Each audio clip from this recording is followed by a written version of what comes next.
हम उसको ना जाने कहाँ कहाँ ढूंढने का प्रयास कर रहे हैं, पर उसका ठिकाना तो शिव महापुराण की कथा के शब्द में।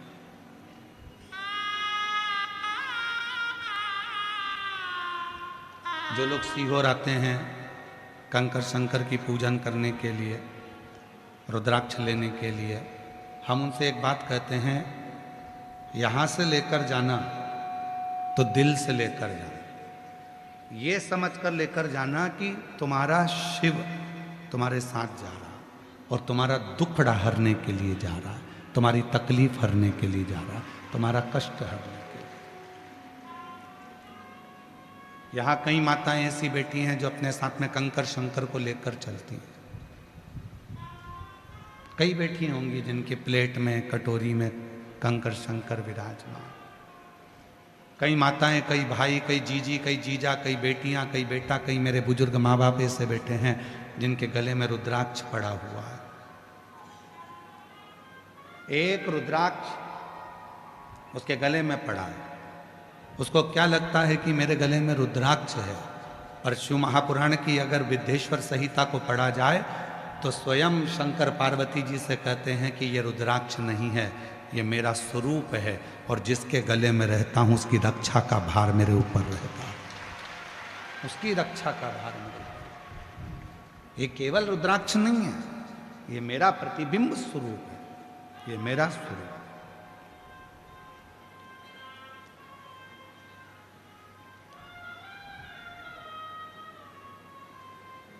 मर गया तो दही पेड़ा खिला रहे हैं, मर गया तो तेरही में लड्डू पेड़ा गुलाब जामुन बनाकर खिला रहे हैं, ठीक नहीं।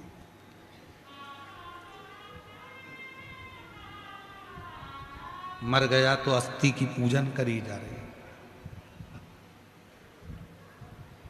राख को भी पूजा जा रहा है,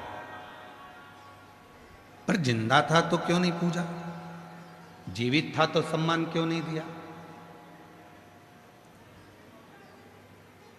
कभी प्यासे को पानी पिलाया नहीं, फिर अमृत पिलाने से क्या फायदा। कभी गिरते हुए को उठाया नहीं, बाद आंसू बहाने से क्या फायदा। फिर बाद में नेत्रों से नीर बहाओ कि मैंने छोड़ दिया। जैसे जयपुर की इस पवित्र धरा पर शिव महापुराण की कथा चल रही है। आज कथा का छठा दिवस है। कल कथा सवेरे 8 बजे से 11 बजे तक जयपुर के इस पंडाल में हो जाएगी। टीवी पर 2 बजे से 5 बजे तक आएगी, कथा विराम हो जाएगी। और कई लोग जयपुर के और आसपास क्षेत्र के बाद में पछतावा करेंगे, अपने पास में कथा हुई, झोली भरकर मैं लेकर नहीं आ सकी, मेरा शिव आया था, अपने मन की बात कह ना सकी, बाद में पछतावा, आज नहीं।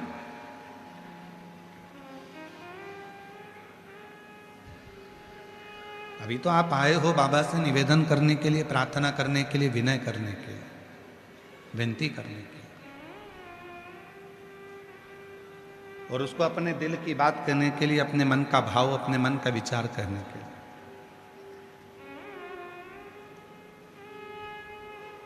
शिव का भक्त, शिव साधक, शिव की आराधना करने वाला, शंकर की साधना करने वाला, माँ आद्य शक्ति की आराधना करने वाला, माँ आद्य शक्ति की साधना करने वाला किसी से कोई कामना नहीं रखता। कामना रखेगा जो भगवान शंकर का भजन करने वाला है, जो भगवान शंकर की साधना करने वाला है, जो भगवान शंकर का स्मरण करने वाला है, वो इंसान से कोई कामना नहीं रखता, वो भगवान से कामना रखता, वो शिव से कामना रखता। जो देगा तो मेरा भोले बाबा ही देगा, जो देगा तो मेरा शिव ही देगा, जो देगा तो मेरा शंकर ही देगा। रिश्तेदार नातेदार को कौन दे रहा है? वही दे रहा है। एक सुंदर प्रसंग है शिव महापुराण का, बहुत सुंदर प्रसंग।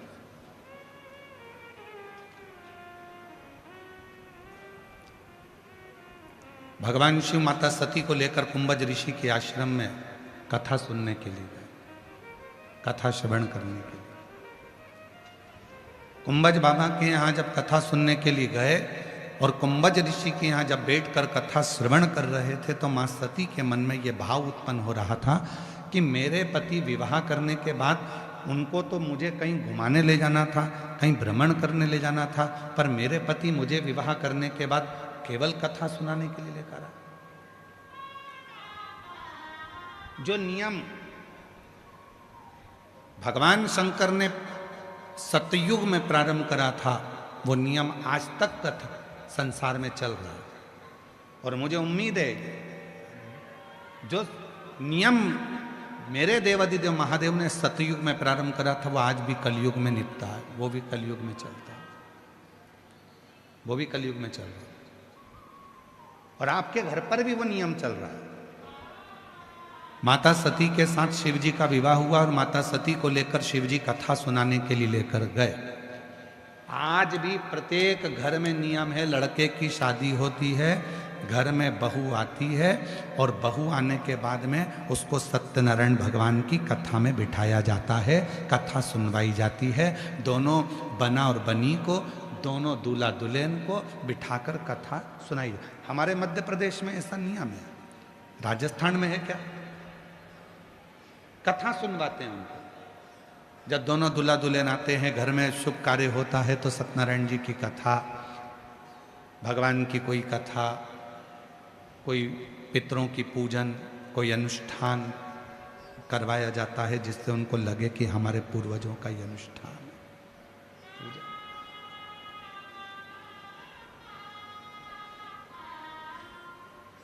ले गए भगवान शंकर माता सती को कथा सुनने के लिए।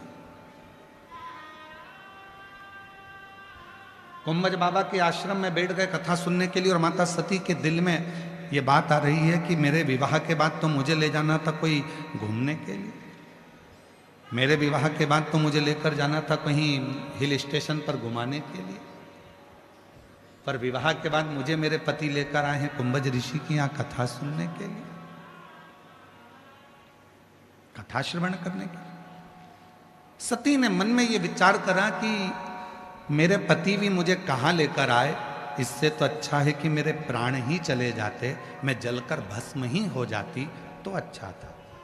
शिव महापुराण की कथा कहती है सती माता ने मन में सोचा कि मेरा शरीर चले जाता, और शिव जी कथा सुनते सुनते क्या विचार कर रहे हैं कि मुझे राम जी का दर्शन हो जाता। कुंभज ऋषि को हंसी आ गई। बाबा कुंभज ऋषि मुस्कुराए, हंसे। भगवान कुंभज ऋषि को बड़ी हंसी आ गई और कुंभज ऋषि जैसे ही मुस्कुराए, जैसे ही हंसे तो शिव जी ने पूछ लिया कि तुम हंस क्यों रहे हो। तो भगवान कुंभज ऋषि ने शंकर भगवान से कहा, मैं जानता हूँ कि तुम मुझसे पूछ रहे हो कि मैं हंस क्यों रहा हूँ, पर इस लीला को तो तुम भी जानते हो कि मेरे हंसने का कारण क्या है, मैं क्यों हंस रहा हूँ इसका कारण तो तुम भी जानते हो। तो शिव जी हंस दिए और भगवान शंकर ने पूछा कुंभज ऋषि से, मैंने सुना है कि कथा सुनते समय जो मन में आता है वो मिलता जरूर है, मैंने जो मांगा क्या वो मुझे मिलेगा? कुंभज ऋषि कहने लगे, क्यों नहीं मिलेगा, पर सती ने जो मांगा है उसको भी मिलेगा। सती ने क्या मांगा? मैं जलकर भस्म हो जाऊं तो अच्छा। और शिव जी ने क्या मांगा? राम का दर्शन हो जाए तो अच्छा। दोनों की मुराद पूरी हो गई। बीच रास्ते में राम जी का दर्शन शिव जी को हो गया, और राम जी का दर्शन जैसे शिव जी को हुआ, सती मैया परीक्षा के लिए जाने लगी।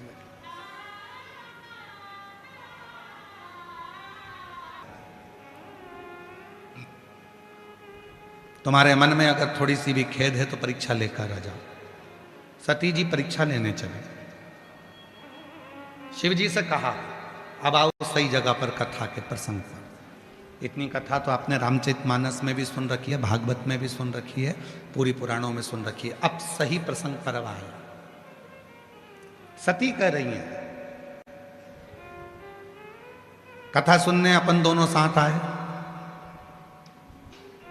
भ्रमण करने अपन दोनों साथ आए, कथा दोनों ने साथ सुनी, भोजन दोनों साथ करते हैं,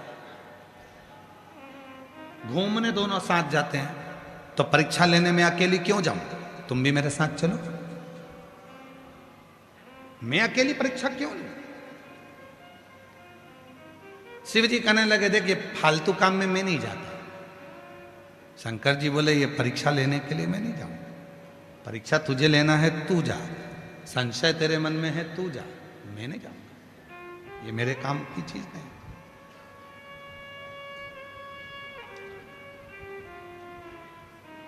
परीक्षा लेने मैं जाऊं? हाँ, परीक्षा लेने के लिए मैं नहीं जा सकता। जाओ तुम परीक्षा लो।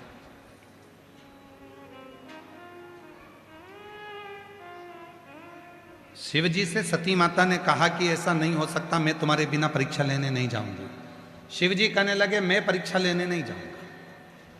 साथ भोजन करेंगे चलेगा, पति पत्नी है, साथ भोजन करेंगे चलेगा, साथ घूमने चलेंगे चलेगा, साथ मोटरसाइकिल पे बैठेंगे चलेगा, साथ फोर व्हीलर में बैठेंगे चलेगा, साथ कथा सुनने चलेंगे चलेगा, साथ माल घूमने चलेंगे चलेगा, साथ शॉपिंग करने चलेंगे चलेगा। पर याद रखना, बीमारी तुझे हुई है और तू कहे कि मुझे इंजेक्शन लग रहा है तो तुम भी लगवा, चलेगा? अरे जम के तो बोलो, नहीं चलेगा। शंकर जी ने कितनी सुंदर बात कही कि बीमारी तुझे हुई है, परीक्षा तू लेने जा रही है, संशय तुझे हुआ है, टेंशन तुझे हुआ है, अहंकार तुझे हुआ है, तो दवाई तुझे लेना पड़ेगी। अब कई लोगों की आदत, अब तुम हॉस्पिटल में जाओ और पत्नी बीमार पड़ गई और पत्नी पति से कहे, जी अपन साथ में रोटी खाते थे, साथ में रहते थे, साथ में घूमने जाते थे, साथ में ससुराल जाते थे, साथ में शॉपिंग पे जाते थे, साथ में मॉल जाते थे, साथ में ये काम करते थे, साथ में वो काम करते थे। एक काम करो ना, जब साथ में रहते थे, साथ में भोजन करते थे, साथ में रोटी खाते थे, साथ में अपन पानी पीते थे, साथ में अपन ये सब काम करते थे, तो फिर एक काम करो कि मैं बीमार पड़ी हूं तो साथ में इंजेक्शन भी लगवा,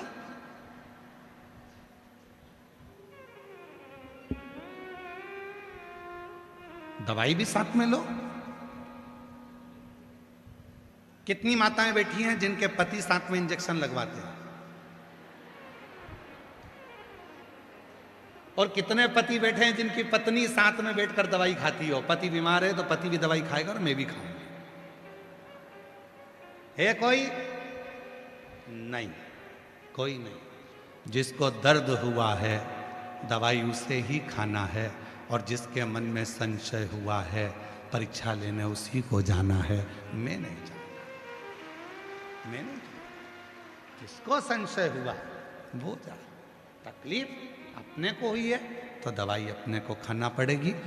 खुजाल अपने हाथ में चली, अपने को खुजाना पड़ेगा।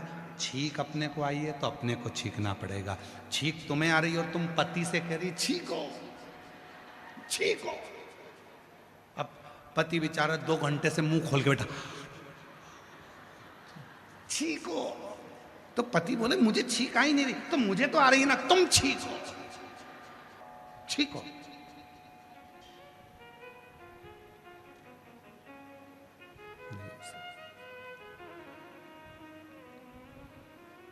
दर्द अपने को है तो दवा अपने को खाना है, कष्ट अपने को है, दुख अपने को है, तो एक लोटा जल चढ़ाने अपने को ही मंदिर जाना है, कोई दूसरा नहीं, कोई दूसरा। कई लोग कहते हैं तुम हमारे पास में आओ, हम तुम्हारे लिए ये वाला अनुष्ठान करेंगे और तुम एकदम ठीक हो जाओगी। हम शिव पुराण कहती है, हम शंकर पर विश्वास करने वाले, हम किसी के ऊपर भरोसा करने वाले नहीं, हम शिव पर भरोसा करने वाले। कोई कहता है मैं तेरे लिए ये वाला अनुष्ठान करूंगा, मैं तेरे लिए ये पाठ करूंगा, मैं तेरे लिए ये उपाय करूंगा, मैं तेरे लिए ये अनुष्ठान करूंगा, मैं तेरे लिए ये करूंगा, मैं तेरे लिए वो करूंगा। शिव महापुराण की कथा कहती है तुम्हारे मरने के बाद अगर तुम्हारे बेटे सैया दान कर रहे हैं तो ये मत सोचना कि तुम्हें मिली है। तुम्हारे मरने के बाद तुम्हारे बेटे अन्न का दान कर रहे हैं, यह मत सोचना कि तुम्हें मिला है। तुम्हारे मरने के बाद तुम्हारे बेटे अगर गीता का पाठ कर रहे हैं तो यह मत सोचना कि तुम्हें मिला है।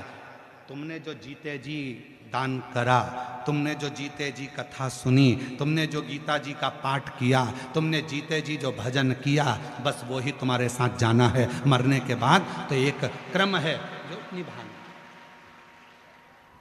अपने जीते जी जो तुमने कर लिया।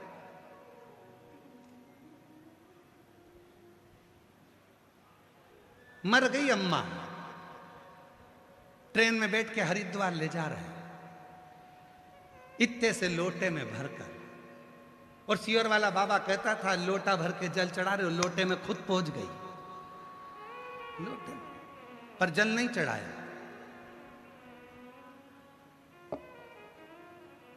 रिजर्वेशन कराया, घर के लोगों ने कहा तुम्हारा टिकट अलग कराना, अम्मा का टिकट, माताजी का टिकट अलग कराना, तो माताजी का टिकट अलग कराया। एक सीट माताजी की खाली सीट थी, लोटा रखा था, कोई दूसरा चढ़ गया उस पे तो चिल्ला के दौड़ा, मेरी अम्मा बैठी है, उतर नीचे उतर, अम्मा बैठी है। तो वो बेचारा बोला कहाँ है अम्मा तेरी, वो दिख नहीं रहा, लोटे में है। अच्छा, अब भोजन करने बैठा तो घर के लोगों ने कहा था कि ले जा रहे हो हरिद्वार तो पहले अम्मा को खाना खिलाना, पत्तल लगाई, अम्मा की सीट पे रख दी, अम्मा खा लो। अब अम्मा कोई जिंद थोड़ी ना है कि लोटे में से निकल के ही करके खाए, खा लो लोटे में। पत्तल, चाय पी रहा था तो पहले अम्मा को पिलाना, चाय रख दी, अम्मा चाय। अब तूने 700 रुपए का टिकट कराया अम्मा का, 50 रुपए की चाय पिलाई, 150 का खाना खिलाया, ऑटो में ले जाके हरिद्वार पहुंचा, हरिद्वार में तूने पूरा काम करा, अम्मा को लोटे में से निकाल कर विसर्जन करा। यदि तूने 1000-1200 रुपए अम्मा के मरने के बाद खर्च करा और फिर गंगा जी में अस्थियां डाली, तो गंगा मैया भी बोली कि जीते जी कभी नहीं आई और मरने के बाद आई तो तेरे को तो नहीं तारूंगी, साइड में नल्ले में निकालूंगी, मेरी जल की धारा चलती है, मैं तुझे एक नल्ले में निकाल दूंगी, उधर साइड में टिका दूंगी तुझको, क्योंकि तू कभी जीते जी नहीं आई। और अगर बच्चे जीते जी जो भगवान शंकर पर विश्वास करते थे और तुमने अपना भरोसा पक्का रखा, तो जो तुमने 2000-1500 खर्च करे, अगर वो जीते जी तुम अपनी माता को हरिद्वार ले जाते, जीते जी स्नान कराते, जीते जी भोजन कराते, जीते जी चाय पिलाते, तो वो माँ जब आशीर्वाद देती तो कहती अब मुझे मरने के बाद जाने की जरूरत नहीं, मेरा बेटा मुझे जीते जी लेकर आ गया।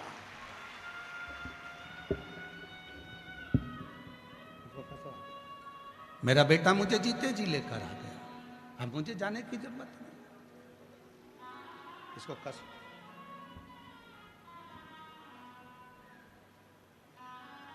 मेरा बेटा लेकर, और कभी प्यासे को पानी पिलाया नहीं, बाद अमृत पिलाने से क्या फायदा, कभी गिरते हुए को उठाया नहीं, बाद आंसू बहाने से क्या फायदा। हम जीते जी तो सम्मान नहीं कर रहे, हम जीते जी तो आदर नहीं दे रहे, हम जीते जी तो सत्कार नहीं कर रहे, मरने के बाद क्या विचार करें। शिव पुराण कह रही है अपना दुख किसी से मत कहो, अपनी तकलीफ किसी से मत कहो, लोग हंसेंगे, ताना कसेंगे। पहले सेठानी बनकर घूमती थी, अब जगत में रोती फिर रही है, किसी से मत कहना है। एक कहना अपने बाबा से, अपने बाप से, अपने पापा से, अपने पिता से, दूसरा कहना अपने पति से, दूसरा कहना अपने पति से, और तीसरा कहना मेरे शंकर ओ घड़दानी त्रिकालदर्शी कैलाशी अविनाशी शिव से, और किसी से नहीं, किसी से नहीं। सती मैं परीक्षा लेने के लिए नहीं जाऊंगा, सती कर रही है, अपन दोनों साथ भोजन करते थे, साथ पानी पीते थे, साथ घूमने जाते थे, साथ कथा सुनी है, तो परीक्षा भी साथ लो। शिव जी बोले ना ना ना ना ना ना, बीमारी तुझे हुई है तो इलाज तू करवा, मैं नहीं जाऊंगा। अहंकार तेरे मन में प्रकट हुआ है, अभिमान तेरे मन में आया, तृष्णा तेरे मन में, परीक्षा लेने का भाव तेरे मन में आया, मैं नहीं जाऊंगा, मैं नहीं। ठीक है, शिव दुनिया की दृष्टि में लोगों को लगता है शंकर जी एकदम एक लोटा जल सारी समस्या का हल। शिव इतने सरल। महाराज, जो व्यक्ति जितना ऊंचाइयों पर बैठता है ना, उसको उतना गंभीर होना पड़ता है।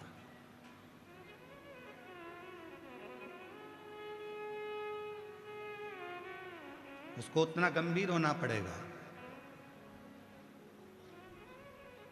जो व्यक्ति जितनी ऊंचाइयों पर बैठता है उसकी उतनी आलोचना होती है। जो व्यक्ति जितना ऊपर की ओर बढ़ता जाता है उसको बहुत गालियां दी जाती है। जो व्यक्ति एकदम तरक्की कर कर ऊंचाइयों पर जाकर बैठ जाता है उसकी आलोचना होगी, अपशब्द कहे जाएंगे, ताने दिए जाएंगे, गाली दी जाएगी, पर उसको गंभीर होना पड़ेगा। जैसे हमारे भारत के प्रधानमंत्री नरेंद्र भाई मोदी जी, जैसे प्रत्येक प्रदेश के मुख्यमंत्री, चाहे आपके प्रदेश के हों, चाहे मध्य प्रदेश के हों, चाहे छत्तीसगढ़ के हों, चाहे आंध्रा के हों, कहीं का भी मुख्यमंत्री, चाहे वो किसी भी स्थान, चाहे वो उत्तराखंड के हों, मुख्यमंत्री, प्रधानमंत्री और मुख्यमंत्री का पद कितना ऊंचा होता है, पर उनको जितने ऊंचे पद पर बैठ जाते हैं उतनी उसमें गंभीरता आना पड़ती है, उतनी गंभीरता लाना पड़ती है। उनको मालूम है ऊपर बैठेंगे, उन्नति की सीढ़ी पर चढ़ेंगे तो लोग गालियां बहुत देंगे, आलोचना बहुत करेंगे, अपशब्द बहुत कहेंगे, ताने बहुत देंगे, ना जाने क्या क्या कमेंट्स करेंगे, ना जाने क्या क्या लिखेंगे, पर जितनी ऊंची कुर्सी पर व्यक्ति बढ़ता जाता है उतनी उसमें गंभीरता आती जाती है, उतना उसमें बल उत्पन्न होता जाता है। ये आलोचना सुनने का, ताने सुनने का, अपशब्द सुनने का जवाब कम देता है, सुनता बहुत है। जिसमें जो बढ़ गया, तुम्हारे घर में तुम्हारा पद बढ़ा है, तुम सास हो तो तुम्हें गंभीर होना पड़ेगा, तुम ससुर हो तुम्हें गंभीर होना पड़ेगा, घर में बच्चों की शादी हो गई, तुम मम्मी पापा की जगह सास ससुर बन गए, तुम्हें गंभीर होना पड़ेगा। आलोचना होगी, पद बढ़ा, सास के पद पर बैठ गए तो आलोचना होगी तुम्हारी, ससुर के पद पर बैठ गए तो आलोचना होगी तुम्हारी। ऐसा नहीं कि आलोचना नहीं होगी। दादा दादी बन गए तो आलोचना होगी तुम्हारी। तुम अभी तक घर की बेटी थी, अभी ननंद नहीं थी, अब ननंद बन गई हो तो आलोचना होगी तुम्हारी। अभी तक तुम बेटी थी, भाभी अब बनी हो तो तुम्हारी आलोचना होगी। देवरानी बनी हो तो आलोचना होगी, जेठानी बनी हो तो आलोचना होगी। आलोचना होगी, पर इसको सहन करना, गंभीर बनकर इसको सहना। मेरे शंकर भगवान की बहन मेरे शिव जी की बहन छिप्रिया, भगवान शंकर के जब माँ पार्वती जी जगत जननी जगदम्बा अम्बा जब भोजन बनाकर रखती थी, लोग कहते हैं हमारी ननंद ऐसी है, हमारी भाभी ऐसी है। शिव पुराण को तो पढ़ो जरा। माँ पार्वती जी भोजन बनाकर रखती थी और छिप्रिया आती थी, भाभी भूख लगी है, भोजन दीजिए। छिप्रिया आती थी, भाभी भोजन दीजिए, भूख लगी है। और शिव जी की बहन छिप्रिया जब भोजन मांगती थी तो माता पार्वती जी भोजन ला कर देती थी। देखिए जरा छिप्रिया क्या करती थी, भोजन लिया और उठाकर गौ माता को, नंदी को, भृंगी को, श्रृंगी को सबको दे देती थी। भोजन का टिफिन खा लिया। फिर वापिस आ गई छिप्रिया जी, भाभी भोजन तो है ही नहीं टिफिन में। भाभी ने देखा तो टिफिन में भोजन तो अब भी तो बना कर रखा था। पार्वती जी ने मन में सोचा ननंद जी हैं, इनको दान करना बहुत अच्छा लगता है, तो सारा भोजन दान कर आई होंगी, मैं अब भी बना कर लाई। ननंद जी अब भी लाई, गई अंदर, भोजन बनाया, ताजा भोजन ला कर दिया। छिप्रिया ने वो उठाकर वापिस नंदी को, गाय को, शंगी को, भृंगी को सबको दे दिया। भाभी भोजन एक दिन में मां पार्वती माता को दिन भर में 1000 बार भोजन बनाना पड़ता था और 1000 बार माता पार्वती के चेहरे पर मुस्कुराहट होती थी। तब छिप्रिया ने कह दिया, भाभी तुम केवल पार्वती नहीं हो, तुम अन्नपूर्णा हो, आज से जगत में तुम्हारी पूजन हो। एक ननंद ने भाभी की पूजन करा दी, आज से तुम अन्नपूर्णा हो, सारे जगत में अन्नपूर्णा की पूजन होगी। और सुनो भाभी, जैसे तुम मुझको अन्न का दान देती हो, एक दिन ऐसा आएगा मेरे भाई शिव तुम्हारे दरवाजे पर भिक्षा मांगने के लिए आएंगे।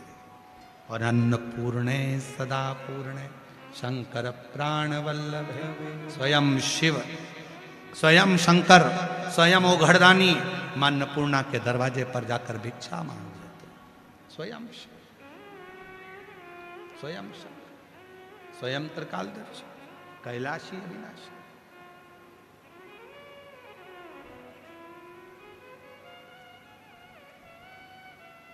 कोई सहजता नहीं है।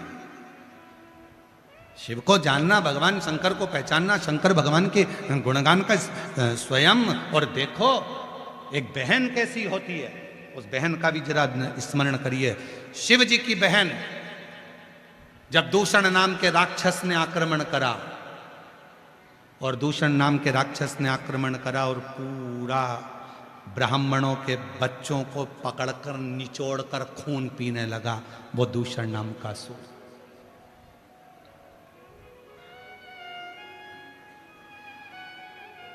महाकाल वन, 2 वन है, 2 वन का स्मरण, 2 वन का स्मरण करिए। देखिए एक निवेदन करें, अगर आप लोग स्वीकार करें तो बोलो। आज कथा का 6ठा दिन है, शिवरात्रि का दिन है। आज की कथा आरती तक निवेदन है कि ना तो आप लोग उठें ना खड़े हों, और जो बोतल बांटने वाले हैं पानी का, उनसे निवेदन है, धूप में बहुत लोग बैठे हैं, अंदर वालों की जगह बाहर वालों को पानी पिलाइए। जो लोग धूप में बैठे हैं अपने बच्चों को। हम कथा में पहले से कहते आए हैं कि अपने साथ में 2 पानी की बोतल लाया करो। लाए हो सब लोग? जम के बोलो। अगर पानी की बोतल आपके पास में है तो आप अपने पड़ोसी के हाथ पैर जोड़कर कह दो कि इसको लेकर चले जाओ, बाहर बांटो।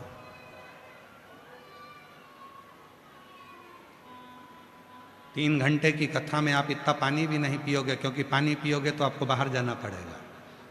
इसलिए पानी भी उतना पियोगे जितना शरीर के लिए ठीक है। मिली है जयपुर में कथा, तो इसको दिल से सुन लो, हृदय से सुनो। आप लोगों को तो पंडाल के अंदर जगह भी मिल गई। हम कैमरे वालों से कहेंगे एक बाहर का नज़ारा दिखाना एक बार। जो लोग रोडों पर बैठे हुए हैं धूप में, अपना छाता लगाकर, बच्चों को गोदी में लेकर बैठे हैं, किसी को जगह नहीं मिली तो वो रोड के बाहर जहां यात्री का प्रतीक्षालय होता है, उस प्रतीक्षालय के अंदर बैठे हुए हैं।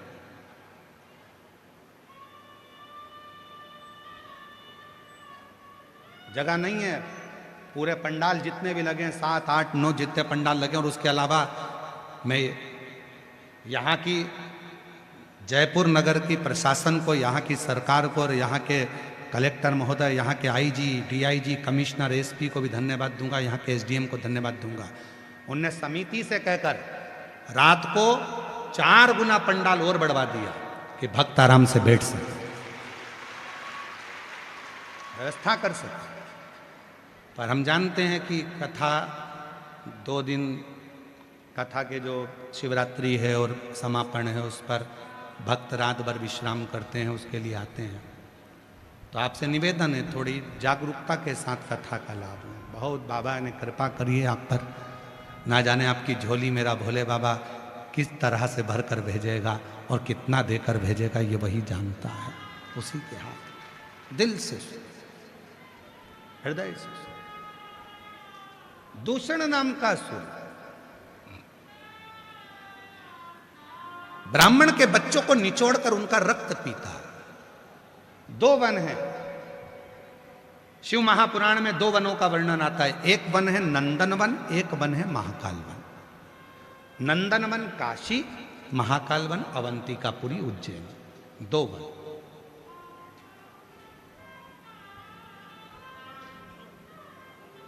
और दोनों वनों की विचित्रता है। काशी भगवान शंकर का घर, अवंतिकापुरी पूरी सृष्टि के राजा, महाकाल राजा, पूरी सृष्टि के राजा महाकाल।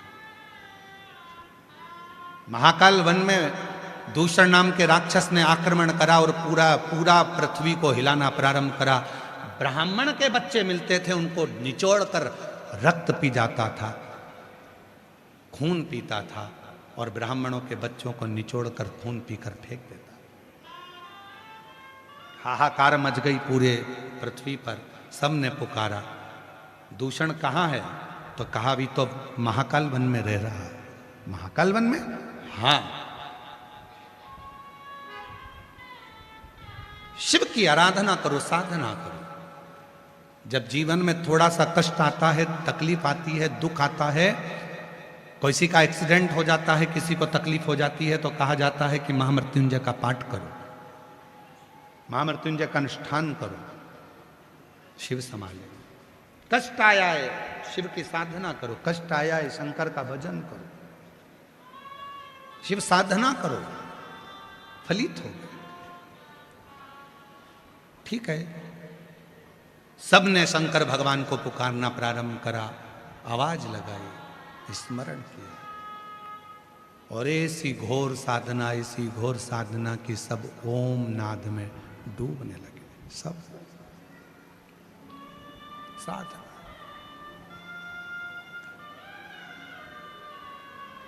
ओ